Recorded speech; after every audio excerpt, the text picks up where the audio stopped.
I was studying and now my mind's racing. So without getting too much into it, there's a lot going on in this noggin right here. Uh, Personal life drama, career change, uh, rebuilding, different stuff of that nature. But anyways, so as you saw from the title, I'm gonna talk about three major points. My lips crusty. Three major points. So I want to talk about rights, bias, and self-preservation. So let's start with rights. So what triggered this initial idea for this video is we're talking about rights. And I'm not talking about the political rights. I'm talking about the I'm talking about the thing that people feel entitled to mostly. Or it might be the same thing, but I'm gonna describe it a certain way. And if you don't get it, you don't get it. But anyways, I equate this to people being addicted to having the right to do something. So I'm gonna say a few examples. So there was videos that I've seen in the past, um, like those police auditors. They'll be like, I have the right to film. We're in public. I have the right to do this, the right to do that. And then somebody might walk up to me like, "Hey, man, can you?" Some of them are polite, and even if they're not, they come up and say, "Hey, man, could you not film me?" And then I got my kid in the background. I don't want them on camera. Blah blah blah. And the person like, "Well, I'm just doing my constitutional right activity, so I'm filming." So yes, they have the right to do it, but should they do it? Just like I'm not gonna get too much into it because I'm not trying to get a certain type of attention. I'm screw it. I'm gonna say it anyways. Just like, yo, what's up, y'all?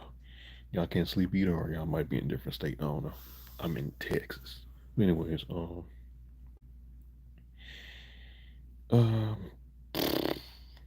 actually, I'm not gonna get into what I was gonna say.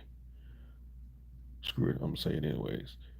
People, um, because they have a right to live a certain lifestyle, they think that no matter how it comes off or how it comes across, they think they can just do it and then get mad when somebody has issue with it.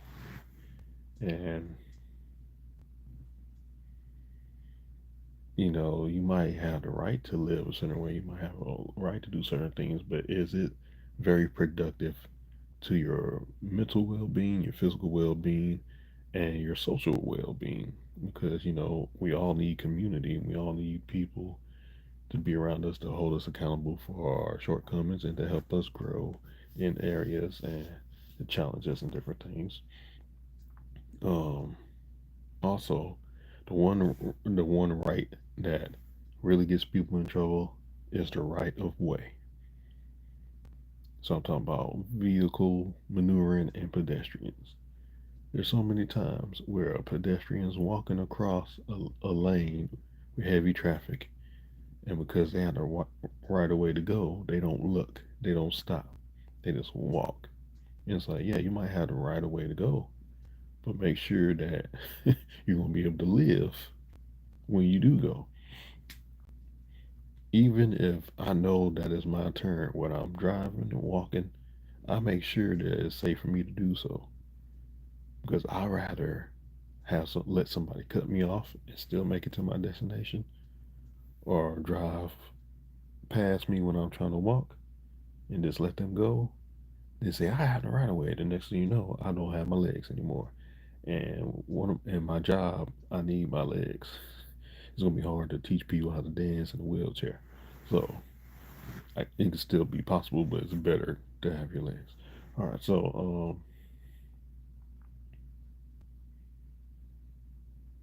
So I think we just like there's some people who are very dependent on caffeine or dependent on certain things, their cigarette, or people dependent on certain things to be able to make it through the day.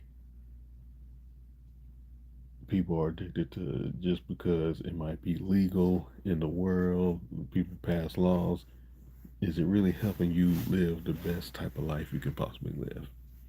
That's for you to decide. I'm not trying to judge. If you feel judged, I can't argue with your feelings. Um, Now I'm going to talk about bias. And I'm going to talk about self preservation and the same thing. They're kind of go correlating with how I want to talk about it. So,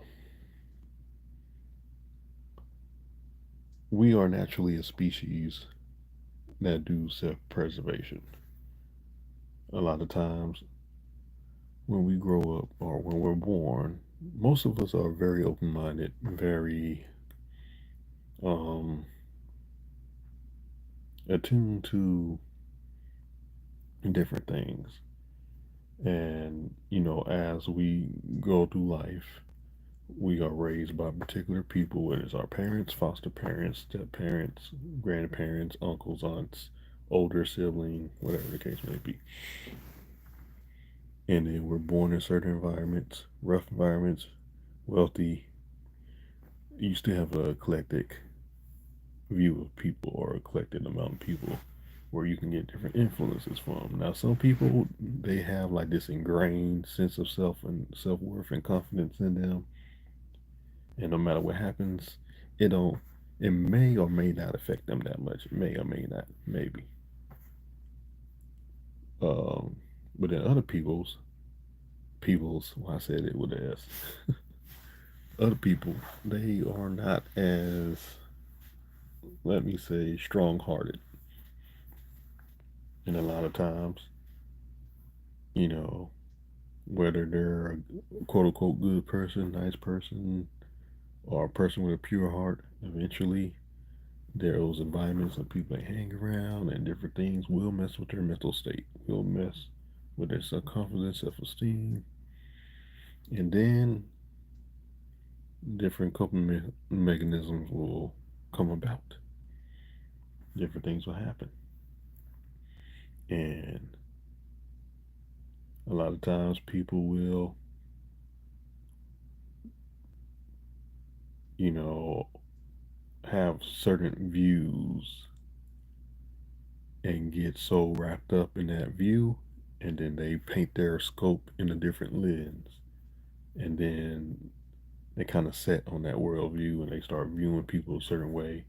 And a lot of times, if somebody go through a traumatic event or some nature, they are filtering everything through that traumatic event. And so anything that remotely, oh, what's up? Anything that remotely resembles that traumatic event, whether it's a certain physical characteristic of somebody that did them dirty, or um, something looks like this scenario, so they go, oh, this reminds me of this scenario, so this A plus B equals C. That's what's going to happen, pretty much. So I'm learning a personal lesson of how not to take a lot of things personally, because at the end of the day, there's no pamphlet. Oh, right now I'm talking about self-preservation and people filtering their views by trying to avoid certain traumatic events. So they will look at certain things and anything that reminds them of that trigger, they try to like completely ostracize either a place, person, thing, nouns, um, to avoid feeling how they felt in that initial um, occurrence. So, what should we call it? Yeah. So And then a lot of times people heart get hardened by certain things, and then they develop a persona, they develop some type of safety cushion nature within themselves, and then they kind of um, focus on certain strengths that they might have or certain things that they believe could be a strength. And then now everybody is so flawed and vulnerable, they're now viewing everybody or viewing certain people as oppositions. That even people who have different opinions, they view as oppositions. And then, and don't even get me started on like different religions and stuff. And then you got people who believe in certain religions or the characteristics of it, and people who don't. And then you got the whole nonsense of, you know, once you, I remember Cardi B used to be a part of this reality show before she got big as a rapper, and she said to somebody, "Once you beef with me, we beefing forever." And there's some people that live by that. It's like once they wrong by you, whether you actually wrong them or they feel like you wrong them, you you GG's, you good, you done. So, oh well, I was saying before I answer your question, um, I'm personally learning how to not take things so personally because realizing that everybody has certain experiences and whether because I used to be the guy that if I looked like I was smiling, people had an issue with it. Like I would be in school walking, and people like, "What you smiling about?" And I'm like, "Oh, I don't think I was smiling. I just had a regular face." Now my regular face look like I'm angry all the time or upset all the time. Now people are like, "What's wrong?" I'm like, "Nothing's wrong," even though there are some things wrong in my life technically right now. But right now I'm not in a horrible place. I could be in a lot better place, but I'm not in a horrible place. I still got potential to do some pretty nice things. Um, but yeah, so what usually happens is, especially if they've been through certain things and they have, like, for example, let's say you're beefing with somebody.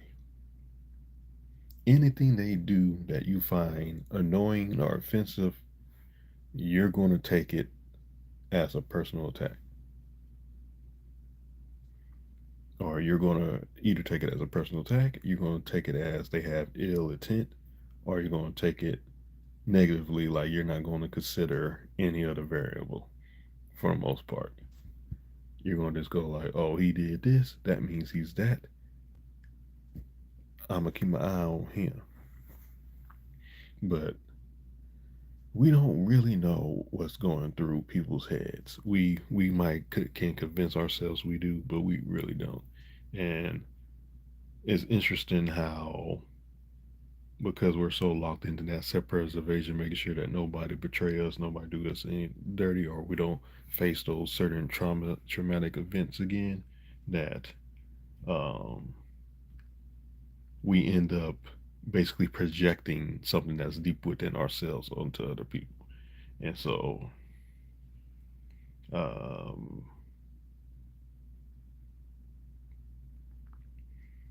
a lot of times we end up making enemies out of people for no reason. Or we end up having hostility or some type of thing for no real, or maybe we might have a reason, but then the duration of the issue is longer lasting than necessary. And a lot of times, people once they get done wrong in some variation, they just are closed off from everybody and everything, or at least certain people and certain things. And then next thing you know, they're spending their whole life trying to keep up this basically what I call the inner um inner guardian. So, to not sound too crazy, like for instance, at one point I almost created an alter ego for myself, like a bigger brother or something, to like protect me in certain areas where I was more insecure or more valuable in, so I could handle things more appropriately instead of just taking that alter ego and making that me, if that makes sense. But there's a lot of people who create that alter ego that now they are protecting that inner child within themselves. And then anybody who don't fit a certain criteria in their head automatically becomes enemy or dangerous or untrustworthy or whatever the case may be. So the main thing is I'm learning not to take too many things personally because we are all, whether I was involved in anything or not involved in anything or watching two other people beef or whatever the case may be, or sometimes it might be a group of people within the same group, within that group, beefing all against each other, and it's like a Royal Rumble. Shout out if you know what that reference means. Um, but I'm learning to not take things so personally because we are all broken people. We all been hurt. We all have caused damage to people, and we all have been damaged by people. We all have been hurt by circumstances. We all have made circumstances that hurt other people. So I think when we get to the point in life where we understand that since everybody can't agree on what religion or what thing to believe, I think we can all at least agree that most people aren't really horrible people. Most people are just put in horrible situations, and there's some people, for instance, let's use this for example. There's people who are addicted to alcohol. There's people who are addicted to drugs. There's people who are addicted to notoriety. There are some people who are addicted to superiority. There are some people who are, and then instead of using addiction, let's talk about fear. There's people who are ruled by certain fears: fear of being unimportant, fear of being powerless, fear of being different things. And the one thing that's interesting is pride is not just egotistical pride. Pride is um, also dives into insecurity and fear and anxiety. So whether you saying I'm useless or whether you saying I'm the best, it's still prideful. Well, saying you the best not necessarily is prideful. It depends on how you go about it. But I just use that for the lack of better terms. So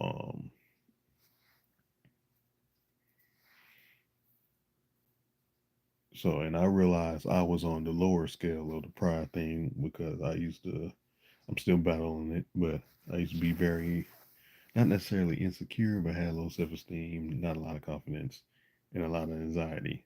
Um, I recently had to do some stuff, and they was like, "Oh, you seem okay. You just have a abnormal anxiety level." I was like, "That sounds about right." So, yeah. So we are all broken people, and at the end of the day, we can believe what we want to believe, but we do not know for certain without a shadow of a doubt. Maybe those, like for instance, I'm a Christian, and a lot of people say like, in order for you to really hear the voice of God, you gotta get more into the Word. You gotta not distract yourself with social media and all this other stuff, and just study more, be quiet in the spirit, have your mind solely on listening for God. Um, Maybe those people who are better in tune to that might quote unquote know, but still, because of how mysterious God is. And thank I try not to be. At least I don't think I'm as insecure now as I was. But if you would have seen me shoot just a few months ago, you would have been like, "Whoa!" But shoot a couple days ago. But anyway, but or if you would see me at Whiskey River the other day, I was just like, "Excuse me, hi." But anyways, uh,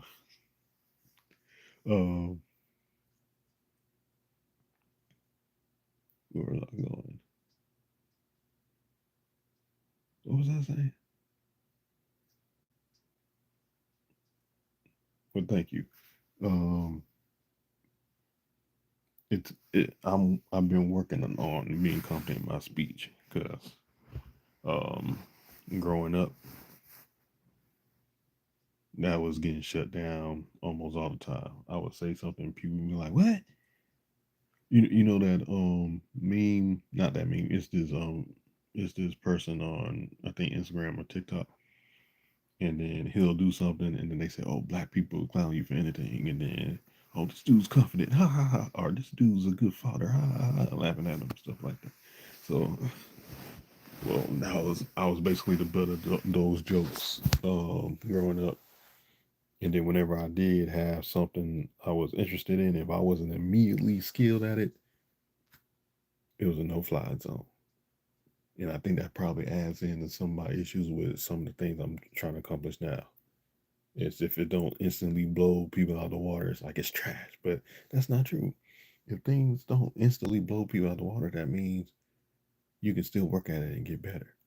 And even the stuff that you instantly are pretty skilled at, you can be miraculous and phenomenal at it. And whatever word is better than phenomenal after that. But man, it's well, I've been learning to just focus on understanding other people's pain because at the end of the day, because of what I feel like I'm called to do is help people feel seen and heard, help people feel understood, feel safe to where they don't have to worry about showing their true selves. And I think in this society, they sort of try to preach that, but they're not really preaching it in the way that they think they are. They try to preach people being them, but it's really be the you that I find acceptable. So then I can be a version of me that's not really the best me, but as long as you don't point out that that's not the best me, you're cool. I think that's what's being preached. But I think the real person is the person of who they were when they was a child. And then what happened is society and life and different things start beating them up.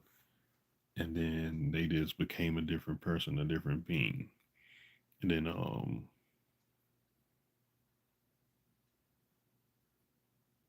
then they live with that pain. And then in that pain, they start hurting other people. And then a lot of times people don't realize they're hurting other people because they're protecting themselves. The self-preservation. So they're protecting themselves and they're just going, well, I have the right to do this because I think you're this, I think you're that. And so sucks for you. And then, so it's one of those things where I'm trying to be mindful about healing from my pain from life, some of the self inflicted pain, some of the pain that was caused by other people, some of the pain where I try to react or respond, not react, try to respond a certain way. And then because either I lacked certain knowledge or didn't have enough confidence in a certain area or perverted my confusion with anger, then once I heal past that, it'll be easier for me to, I think, tap into one of the gifts that I do have when it is associated, like looking at people for who they are and not what they're doing, and then still being able to have a, a sense of control where I can keep a certain distance to where I can still be beneficial to them, but also not be so weighed down by what they're going through to where I lose myself, and then I start acting a certain way, and then I be don't become or I live below approach, or not approach, reproach. I think that's another way of saying be blameless. Um, so I'm trying to live above reproach. So um, right now, my reputation, if you know who I am, is not completely clean, but maybe the next 5 years, I can even it out a bit. So, but yeah, I just had a couple things I wanted to talk about. But while I have you here, if you are in the Spring, Texas area, I just happen to have one of these. Hopefully, blah blah. Screenshot this, whatever you want to do. Yeah, so I'm a ballroom dance instructor. Uh, you don't have to have a partner to join. Uh, we got highly trained instructors doing what they do, making it look cool, making it look good. Uh, we do social dancing. We do train you up to do competitions. We do all that. And if you just need a extra buddy, you ain't got friends, or if you just want a different type of friends, hit us up, because I try to make everybody feel special. You know what I'm saying? Because everybody, if they don't feel value or special to somebody, that's one thing that can help make them more cold and calculated. And also, if you grew up in a war zone, or you just grew up with a bunch of wannabe thugs, or whatever the case may be. But anyways, um, the one the one thing I do value is the people that have spoke life into me and helped me keep aspects of my inner child where it was a good natured heart. So God could have easily just been forget everybody. I'm running phase with everybody, but you know I don't like fighting anyway, so I ain't trying to run phase. Most likely I'll just do something else. Uh, but anyways, if you're going through a tough time in your life, just know that somebody needs you, and somebody needs the best version of you. So don't give up, because eventually you're going to fulfill that purpose, and then you're going to cause drastic change. And who knows, you might help out a future, you might be a person that cured cancer. You might help save the life of somebody who's going to cure cancer one day. Who knows? You might be the person to trigger a significant change to where, you know, people in communities can be flourishing, and everybody can help one another, and then we ain't worried about somebody stabbing somebody else in the back, or all these different political parties, or just gender, or just agenda, or whatever. It's just people can just be people in a good sense, and we can all value each other, and even if we disagree on stuff, we can be like, hey, pass the potato salad. Don't put no reasons in it though. But anyways, um, yeah, I dream of a world where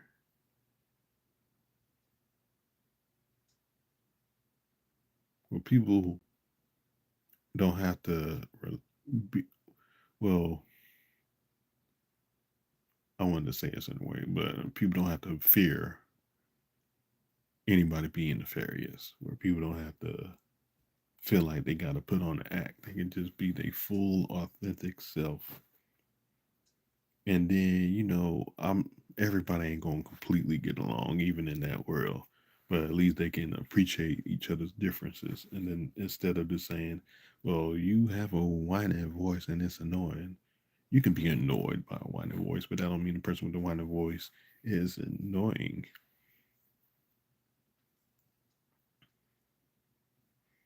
It's my pleasure, man, because I know how it feels to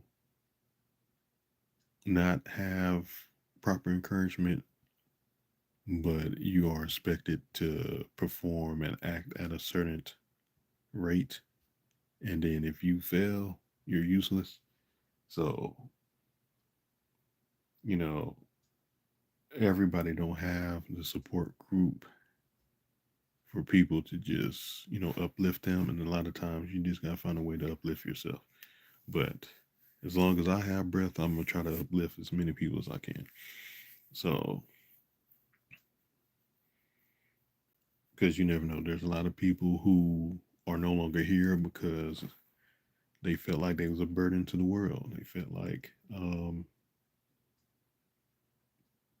everything they did was wrong, that they hurt too many people, and then they just thought that life would be better without them. And no one should ever really have to feel that way. Even if there might be any type of truth to that, um, we was all born for some type of purpose, no matter what you believe in as far as afterlife and spirituality and stuff. Um, we all have intrinsic value. We all have purpose, and we all are designed to make some type of significant change in the world. And then, even if it's not the whole world, you might need to make a certain change in one person's particular life. And that one change, you never know, can spark. You might help out the next Martin Luther King or the next, excuse me, or the next intellectual genius, or somebody who can create some type of infrastructure or some type of system that can, help people see again, help people hear again, help paraplegics move. You never know. But, you know, there's too many amazing things in this world, and there's too many amazing people in this world for anyone to feel like they don't mean anything or that they're useless. So if you ain't hearing from nobody else, I love you. I think you're valuable, and I think you're important. So no matter what flaws you have, no matter what vices you're trying to overcome, you're going to win that battle. And if I can make it out of my situation, I haven't fully made it out yet, but I will. If I can make it out of my situation, and people can make it out of a situation that way worse than mine, you can make it out yours. And even if um, I saw something earlier where somebody was in their early 20s, and I think they had a tumor in I forgot the specifics, but they had a tumor that caused them to be paralyzed. And I think they kind of gave them a, timetable of how long they're gonna live. They're still, even though it's easy for me to say because I don't know my actual timetable, but um, there's a beauty in knowing how much time you have left, because that kind of forces you to put things into the proper perspective. And a lot of times, I think most of us who are living without any actual timetable, it's easy for us to kind of wallow in nonsensical things. And I think if people treated life like they had one chance to make a significant impact, and then they focus on the bigger picture of things, I think in a couple years, the trajectory of this world will be a lot more hopeful. So I'm gonna wrap this up because I'm probably not gonna go to sleep. I was, but I'm too awake now. And I might study some more. Anyways, so thank you to Palcar One and uh, the different people that said hi. Uh, Eventually, I'm gonna start posting actual videos on here, but I might just focus on short form content for like TikTok and Instagram, and then I might, if it's below a minute, I might transfer some of those on here so I can try to build, get some monetary value for videos, and also trying to maximize my career a little bit. So and then down the road, I might do some sketch videos and all those. I got ideas for a bunch of different stuff, but it's about applying it. You can have all the ideas in the world, but if you ain't applying it, what you doing? And that's pretty much my memoir that's coming out never.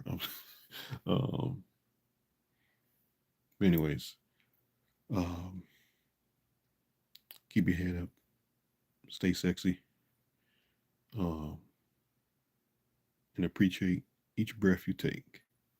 So no matter if you love me or hate me, life is still butter, baby. I'm out.